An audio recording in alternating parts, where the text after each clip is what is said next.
What happens when the man who built a business from a truck ends up scrubbing floors just to see how far things have slipped?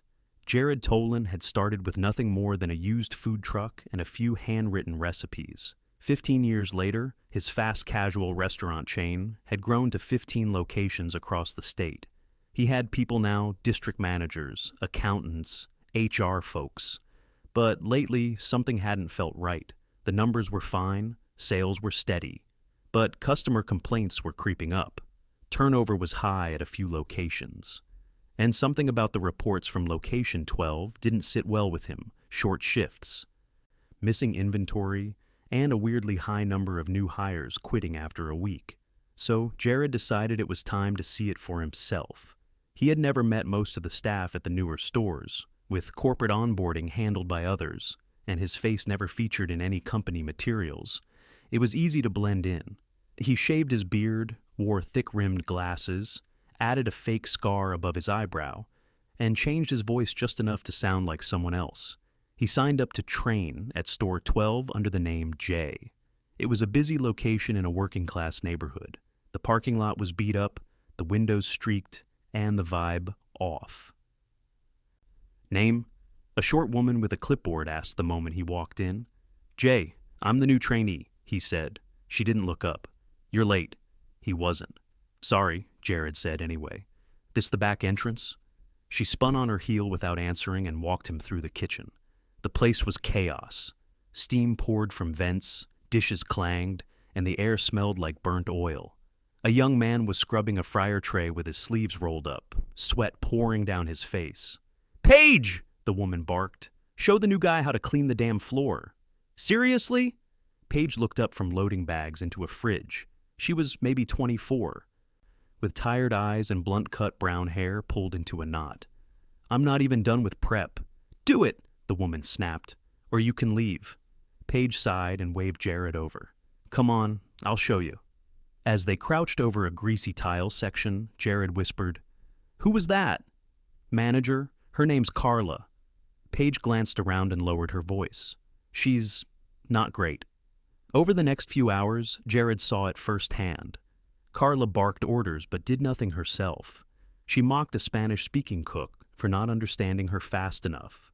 She tossed a half-full tray of fries onto the floor when they were too brown. No one raised their voice back. They just nodded and scrambled. By closing time, Jared's back ached. His hands burned from degreaser. But what hit him hardest was the silence. No one laughed, no one joked. Even the music from the speakers was turned off. Hey, he asked Paige quietly while they wiped down counters. Is it always like this? She hesitated. Worse, some days. Why stay? He asked.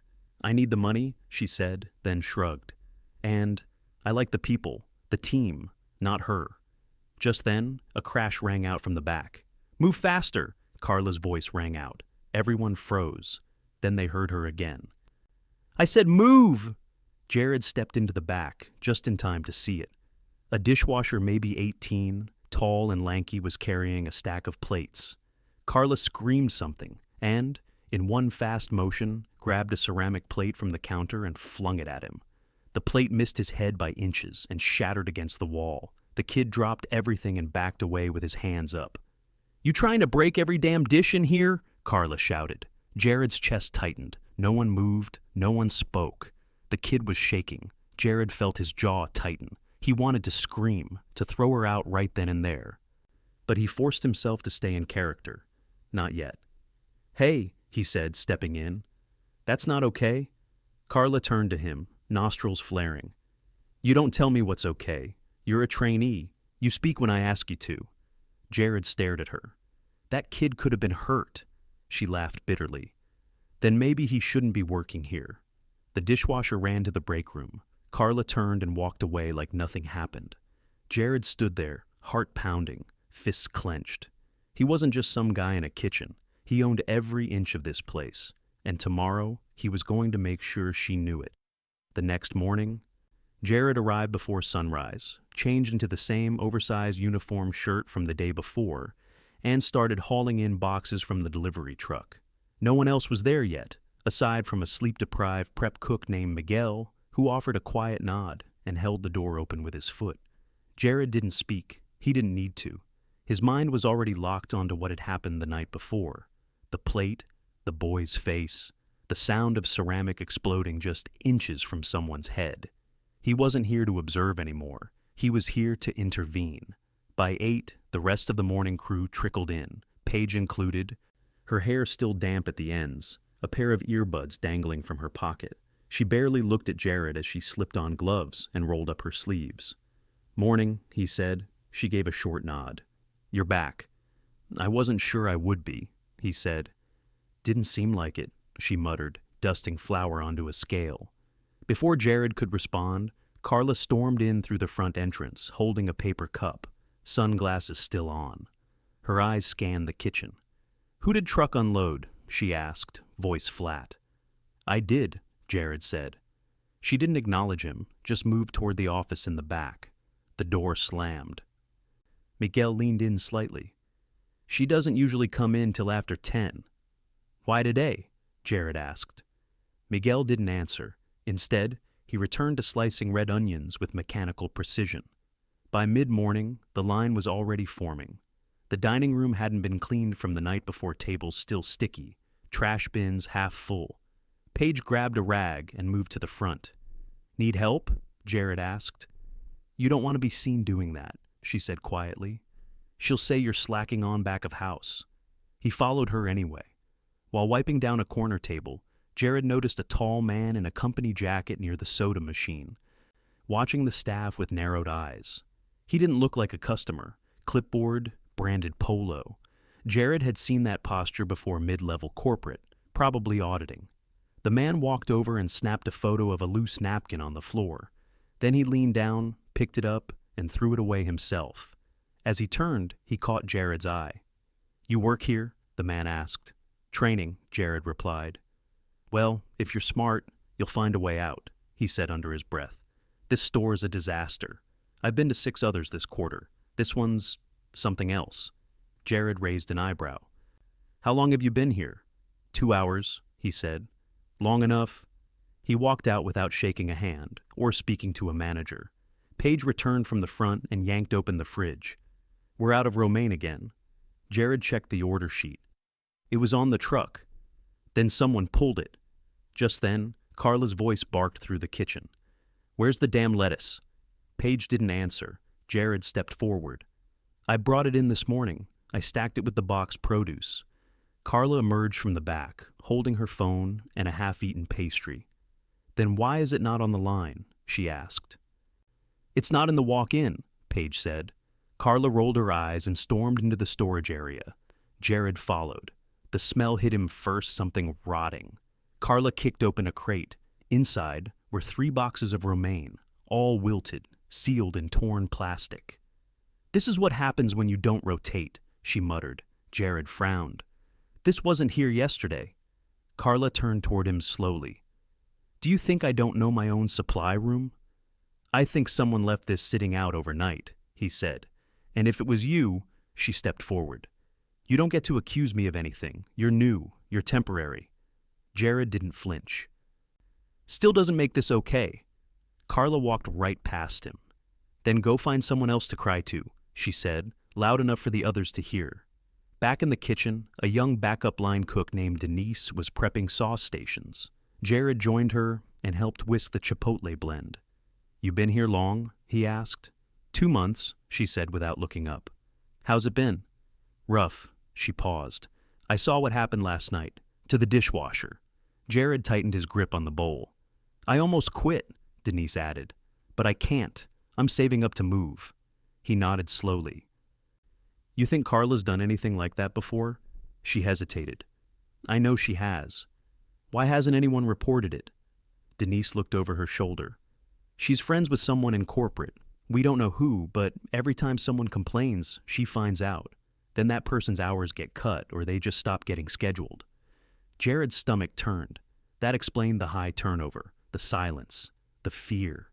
He stepped away from the line and found Paige refilling the soda syrups. "Who's been here the longest?" he asked. "Jose," she said. "He's been here since it opened." "Is he in today?" "Evening shift, comes in around 4. "Why?" Jared checked the prep list. Carla had signed off on closing yesterday, which meant she'd locked the store with expired lettuce, skipped cleaning, and left early again. He waited until Carla left for her lunch break at 11:30, then pulled Miguel and Denise aside. "I need to talk to Jose when he comes in," he said, privately. They both looked confused but nodded. At 4:15, Jose walked in through the back, wearing a faded black apron and holding a thermos. He moved slowly but deliberately, like someone used to doing things right, even if no one noticed. Jared approached while Jose was tying his apron. "Can I ask you something?" he said, keeping his voice low. Jose glanced up. "Sure. You've been here the longest, right?" Jose nodded. "What's kept you here?" He chuckled. "Stubbornness, maybe." "You've seen Carla throw things before?" Jose's smile faded. "Yeah." "Why hasn't anyone gone to HR?" "I did," he said. "Twice." "What happened?" Jose looked straight at him. "I got written up a week later. Said I left the freezer open. I didn't." Jared exhaled slowly. "Who do you think protected her?" Jose shrugged. "Someone higher up. She's always talking about her connections. Doesn't hide it." Jared stepped back. Everything he'd suspected was true and worse. He watched the floor for another hour while Carla returned and started pushing people around again.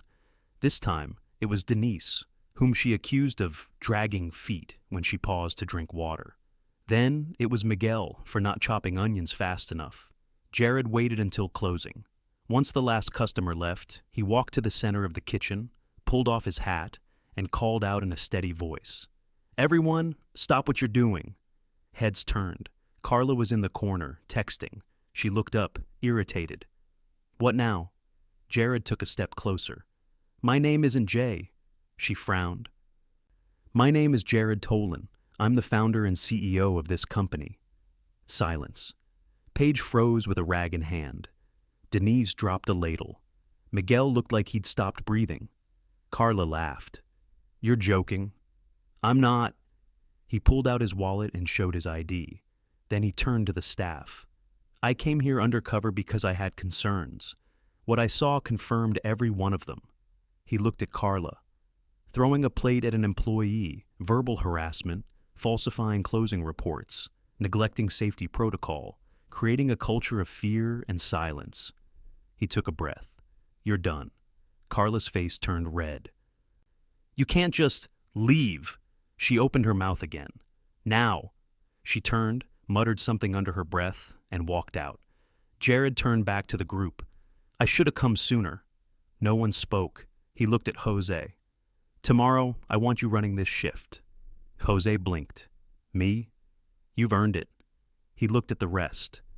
"Things will change. You'll have support, real training, fair schedules, and no one will ever threaten you again in my stores."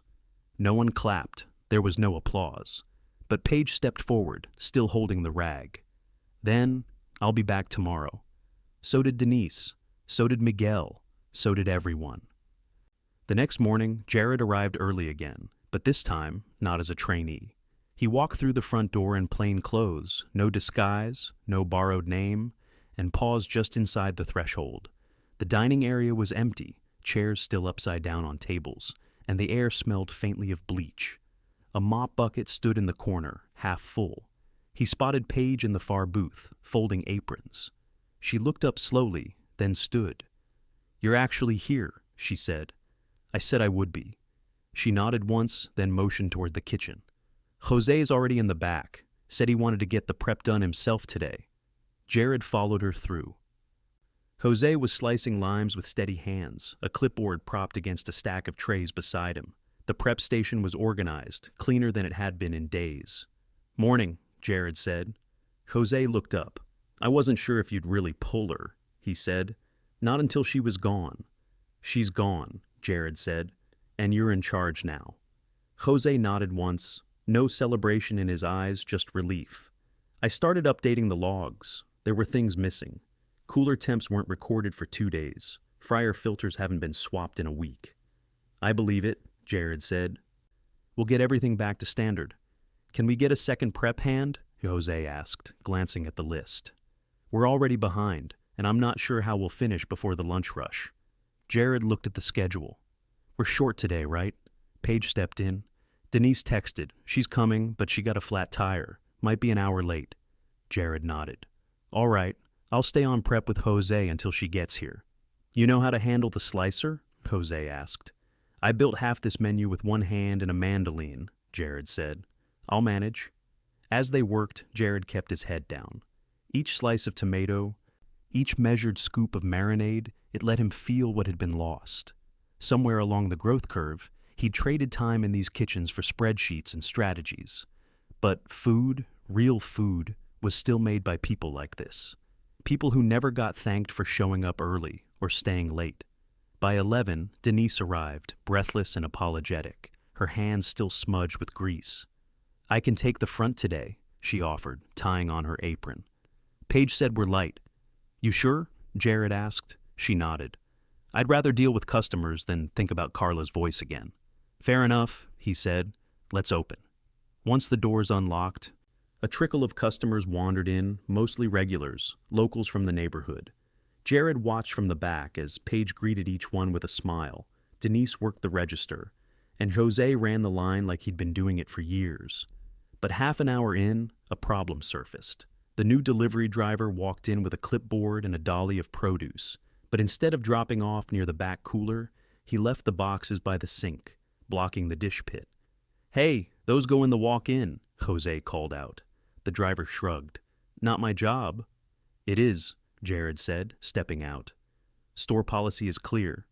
Drivers place deliveries in designated storage areas. The man looked him up and down. I've been doing this route 3 years. Never had to touch the cooler.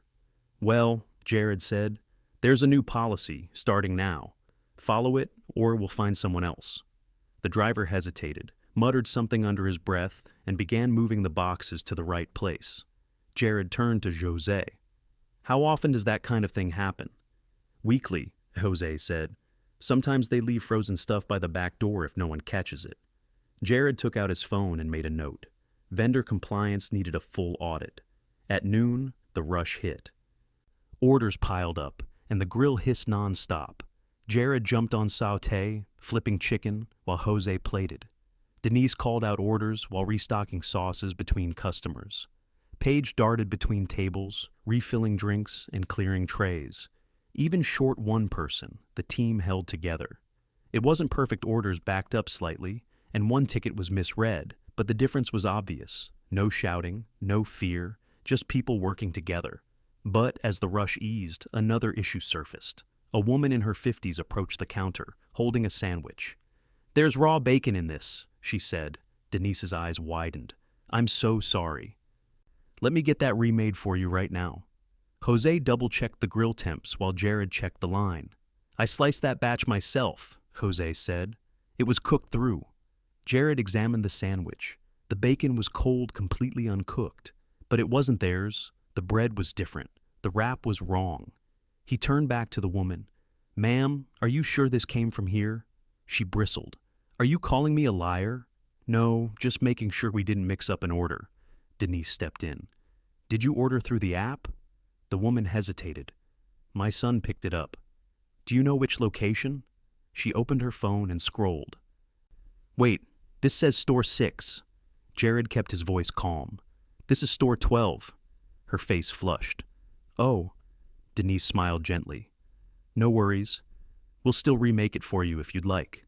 The woman looked embarrassed, waved it off, and left.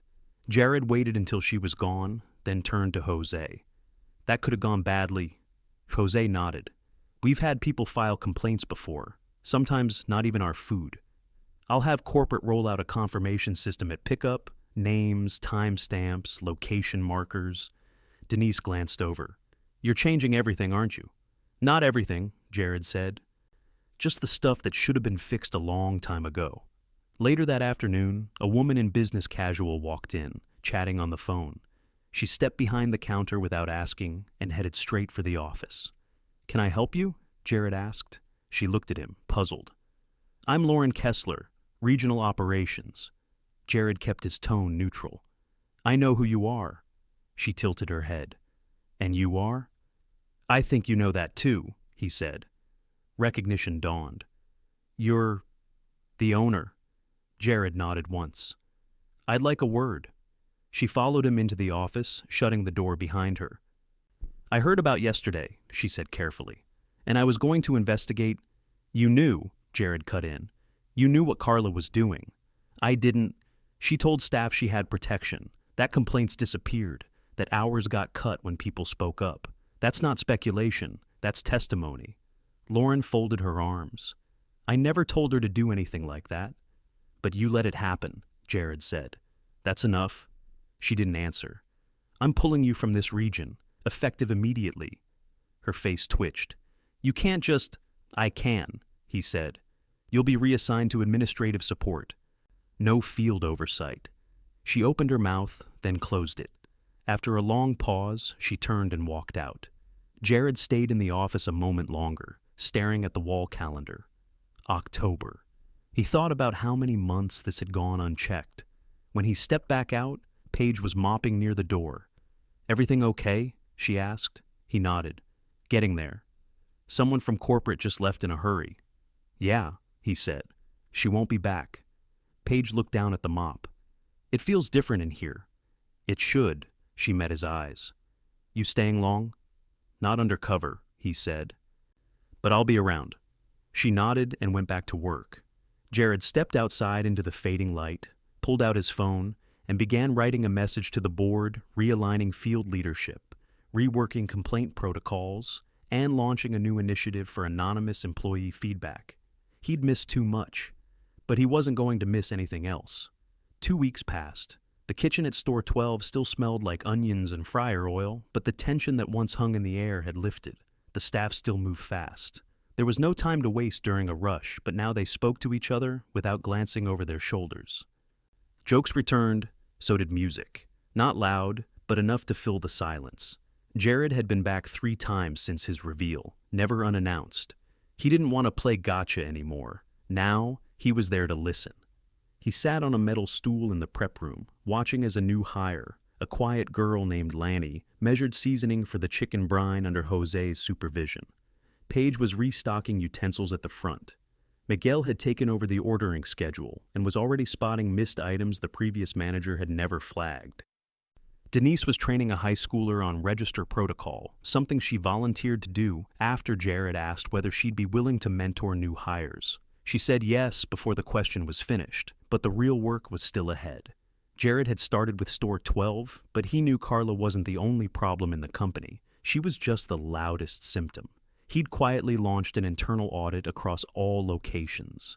Every complaint, every exit interview, every shift schedule was being reviewed by a third-party HR firm. No more internal investigations that disappeared into folders. He met with district leadership one by one. Some tried to defend the old systems. Others admitted they'd looked away too long, but only one manager from Store 8 had pushed back hard. "If we start letting frontline staff dictate operations, we'll lose structure," the man had said. "You've already lost it," Jared replied. "You just haven't seen the consequences yet." That manager was gone by morning. Back at Store 12, Jared stepped out into the dining area and found Paige wiping down the soda machine. She didn't look up until he stood beside her. "You still planning to leave?" he asked. She leaned back and crossed her arms. "Eventually, but not yet." He nodded. "What changed?" "I guess I want to see how serious you are," she said, "about fixing this place. And," her voice lowered, "I haven't seen anyone throw anything in 2 weeks. That's a start." "I'll take it," Jared said. He walked toward the back, where Jose was reviewing the new training binder. The company had rewritten it from scratch, with help from store-level leads across 5 different locations. Jose had contributed 2 full pages on prep station safety. "You think it'll stick?" Jose asked, flipping to the page on shift coverage. "It has to," Jared said. "We're not scaling anymore until we fix what's already built." He meant it. Expansion plans were on hold. The next 6 months would be about rebuilding the foundation store by store, shift by shift, even if that meant slower growth, even if it meant losing people who didn't want to lead the right way. He met with the new field director, a soft-spoken woman named Erica who had worked her way up from cashier to area manager over a decade. She'd never looked for credit, never asked for special treatment. Her stores had the lowest turnover in the company. "I don't want a title if I can't use it to protect people," she said. "That's exactly why I picked you," Jared replied. She began visiting locations unannounced, not to catch people messing up, but to ask if they had what they needed.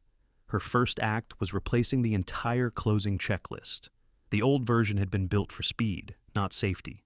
Now, it included mental health breaks, 10-minute resets during double shifts, and a rotating mentorship system.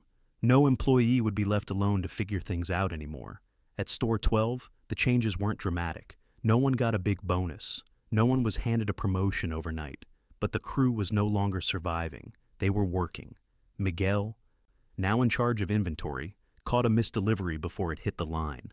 He didn't need permission. He flagged it, documented it, and rerouted the order. For the first time since Jared walked through the doors, someone made a decision without fear. Denise started a suggestion board near the back sink. The first note was about replacing the broken fan in the break room. 2 days later, it was fixed. The second note was about adding a second stool for the register area she'd been standing for 6 hours straight. A week later, the stool arrived. Jared didn't announce any of these fixes. He didn't want credit. He simply made sure the requests didn't get ignored. One afternoon, he returned to Store 12 with someone in tow, a young man, tall, with nervous energy in his shoulders. It was the dishwasher from that night. His name was Aaron. He hadn't come back after the plate incident. No one blamed him, but Jared had tracked him down through corporate records and asked to meet. "Why?" Aaron had asked, arms crossed tight. "Because you didn't deserve what happened to you," Jared said, "and I owe you a real apology for not stopping it sooner." Aaron didn't reply right away, but he agreed to return, just to see how things felt. Jared brought him through the back, where Jose greeted him with a handshake and Paige offered to show him the new process. "You won't be stuck back here alone anymore," she said. Aaron nodded slowly. "I'll try one shift." That was all Jared hoped for. By the end of the day, Aaron was still there, helping Denise refill the drink station with quiet focus. He didn't talk much, but he didn't lean toward the exit either. Jared stepped outside and watched the last of the lunch crowd pull away. The sun was out, the sidewalk freshly swept. For the first time since he'd gone undercover, nothing felt like it was about to break. Inside, the staff moved through closing prep. Jose checked the logs. Paige wiped the counters. Aaron stacked trays. Jared waited until everything was done, then gathered them near the front. "This store was broken," he said. "We all saw it. No one interrupted. But you didn't walk away. You stayed. You spoke up. And now we're setting the standard for every other location." He looked at each of them in turn. "This is what the company's going to be from now on. Not because of me, but because of you." There wasn't applause, no big speech, just a few nods. Then everyone went back to cleaning up. Jared stepped out into the evening. He didn't need to be there tomorrow, not because the work was done, but because the people inside could handle it. He wasn't undercover anymore. He wasn't needed on the line. But he would never be disconnected again. Leadership, he realized, wasn't just about vision. It was about presence, and he would never disappear again.